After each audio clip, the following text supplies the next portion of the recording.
Back in the day, the rich of ancient China loved a fancy incense burner. So it was a craze in the 90s and a furniture store fixture in the noughties. It's also everywhere in Chinese period dramas.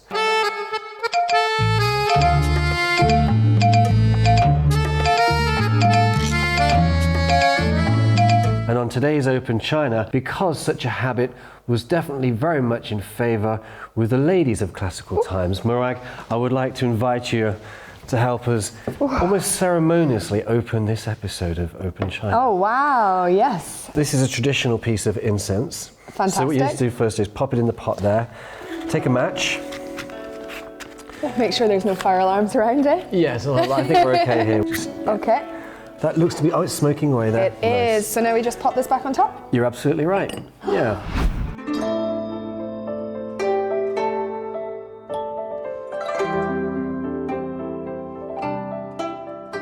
So this is a model of an ancient traditional Chinese incense burner. Can you smell it? Yeah. And they might normally be made of gold or porcelain, and they're used decoratively or as for Buddhist observances. Now, whatever the motive, the result was always this very specific atmosphere. Yeah, and you can really get a sense of it if you have loads of these around. It's getting a little bit atmospheric in here. It smells... It'll make the air a little bit hazy too. Yeah, a little bit hazy, and it kind of smells that incensey, atmospheric scent in the air. Yeah. So there's some really fancy ones that you can see around these days in terms of burners, but the fact of the matter is that they were originally much cruder, such as this one. And of course, as the arts and cultures of China developed, taste became ever more refined, and people also went ever deeper into their spiritual explorations. So folks went from just cooking meat to using herbs at the same time, and the burners went from being these big ornate pots to these more quaint and ornate style burners. Now check out this Tang Dynasty Tang Cancai, or tricolour burner.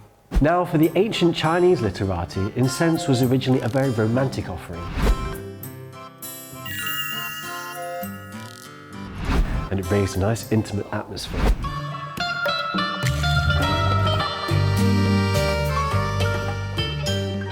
Before hitting the books, in the belief that it helps with study and retention of information. I need that.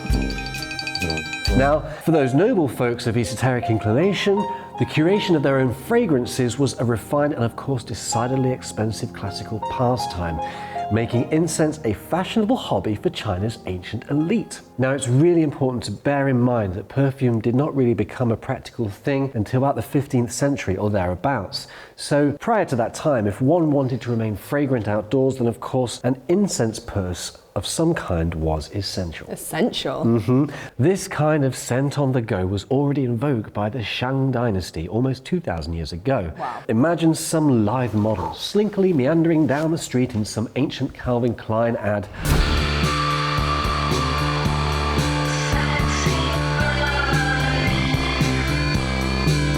Hopefully without getting her high heels stuck in the cobbles. Kind of like me then.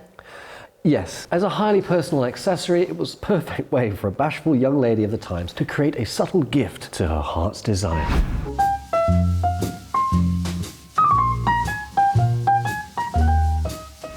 Also kind of like me. Of course, incense, with its ability to invoke physiological changes, soon found its way into Chinese medicine. Roses, jasmine, and lavender, etc., are commonly used in the perfume industry, but Chinese people also appreciate the bitterness and pungent musk of herbal medicine. For example, mint, jasmine, argil, lavender, all of these can repel mosquitoes. And clove, camphor, ginger, cassia and orchid are said to relieve infant colds. Realgar, white peony, camphor and acrylides can be refreshing, and lavender, sandalwood and cumin helps sleep. So I guess you could say for people who don't want to take pills, this is a really good alternative way to make yourself feel better. Absolutely, it's definitely worth a try. And save a trip to the doctor. Follow the path of nature and try burning up a little bit of incense to ease your woes, as it were. So if one were to take a wander down an alley in modern day Beijing, it still would not be uncommon to see old curio shops and specialty stores are still prevalent. Even incense pouches are pervade in use in the modern day, especially during Dragon Festival. and this tradition is a firm and fond favourite for carrying seasonal charms. Temples, of course, but cars? Yep, cars too, even mobile fragrance burners for the modern mobile man. Wow, all right. So I hope that's filled your brains with well-scented information. I'm David. I'm Morag. Thanks for joining us today on Open China. Don't forget to check out our Instagram, Twitter and Facebook.